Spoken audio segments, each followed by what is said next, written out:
नमस्कार. जय श्रीराम, जय श्रीकृष्ण आणि मी वर्षा. आज मी तुमच्यासाठी एक मराठी घेऊन आलेले आहे. त्या कथेचे नाव आहे कोल्ह्याची मेजवानी. नंदनवनच्या जंगलामध्ये एक कोल्हा व एक बगळा राहत होते.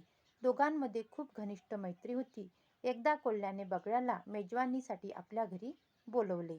कोल्ह्याने आपल्या मित्रासाठी खीर तयार केली होती. दोघांच्या ताटामध्ये वाढली. जेव्हा खाण्यास सुरुवात झाली तेव्हा कोल्ह्याने आपली प्लेट संपवून टाकली, पण बिचारा बगळा आपल्या लांब चोचीमुळे प्लेटमधील खीर खाऊ शकला नाही. शेवटी त्याला उपाशीच घरी जावे लागले.